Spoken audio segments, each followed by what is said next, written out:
Este curso lo pensamos desde un sentido mucho más amplio que una circunstancia.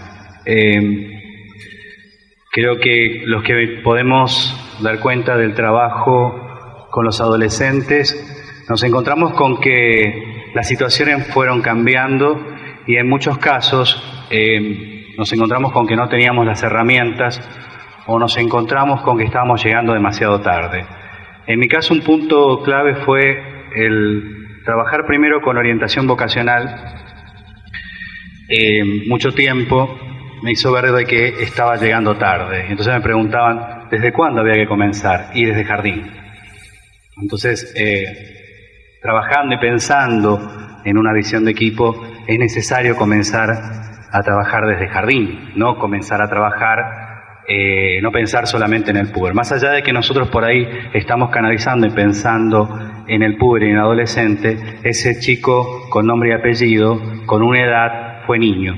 Y todas las cuestiones que nosotros podemos trabajar desde niños posibilitan y nos hacen mejor el trabajo en la adolescencia.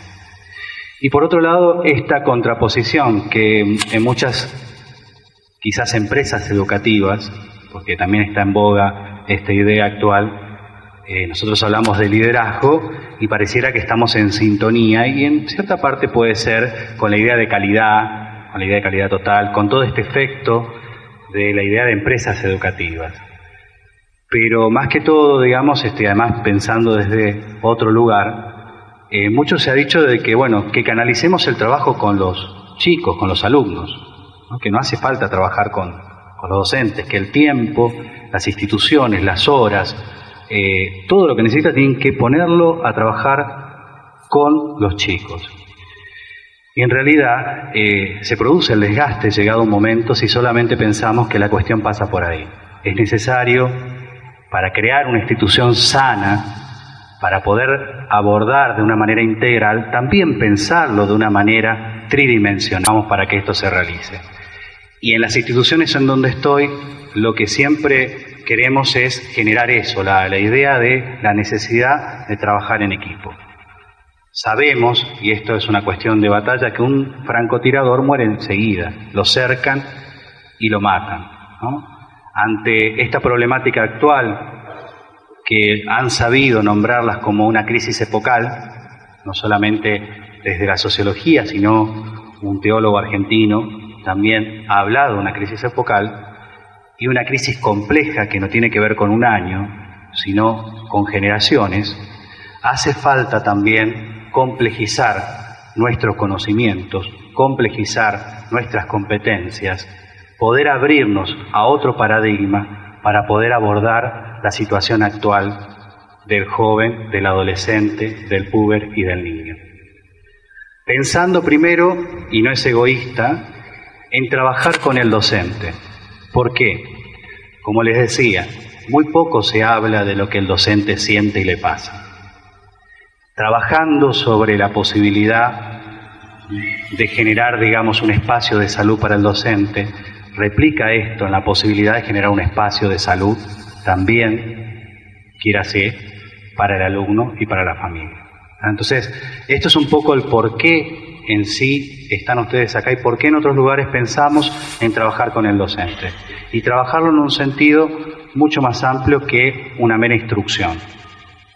Sino la idea es poder, digamos, pensar en una cuestión formativa también integral. La sexualidad quizás es el punto por el cual hoy estamos, digamos, convocados, y es ahí el punto que en algunos casos decimos, bueno, necesitamos instrumentos teóricos, en otro no sé qué me pasa con este tema, porque en realidad cuando hablamos de sexualidad tengo que hablar de mi sexualidad y esto me jode bastante.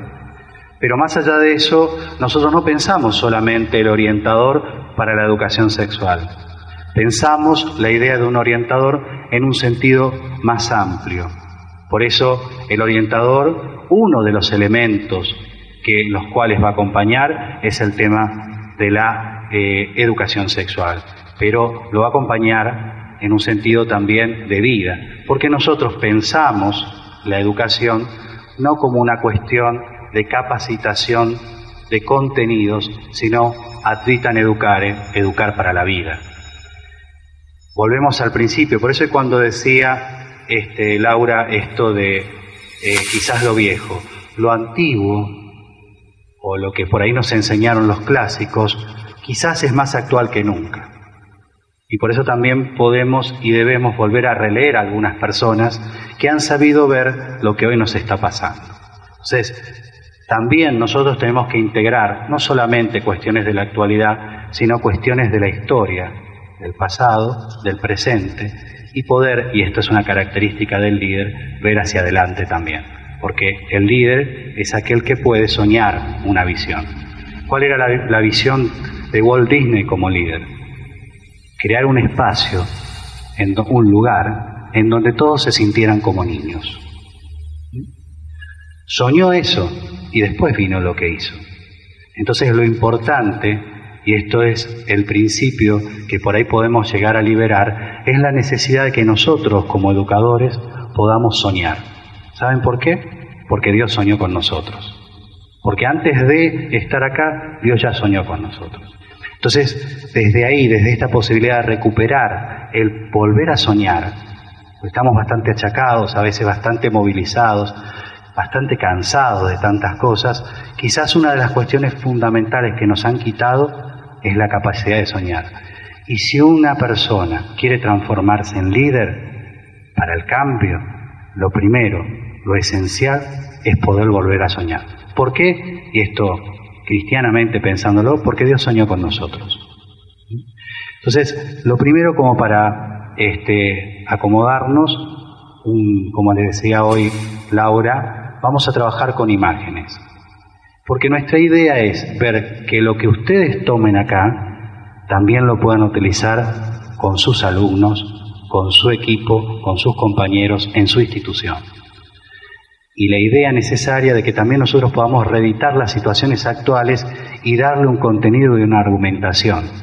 Nosotros tomamos lo que está pasando, la realidad, y ayudamos a través de la reflexión a que nuestro alumno, a que nuestro querido alumno pueda resignificar esa situación. O quizás, que no se está dando en muchos casos, poder argumentar esa situación. Porque a veces nosotros le preguntamos al puber, al adolescente, por qué, y no tiene en algunos casos una argumentación. Porque esta situación actual nos ha transformado en cierta medida en masa. Nos hemos masificado nosotros como adultos, haciendo de nuestra realidad, en muchos casos, adultocentes, ¿no? Una adolescencia extendida, y entonces respondemos desde esa emocionalidad todavía no trabajada. Y una educación con una emocionalidad no trabajada es una invalidez que no nos permite ver ni actuar en la realidad misma del adolescente.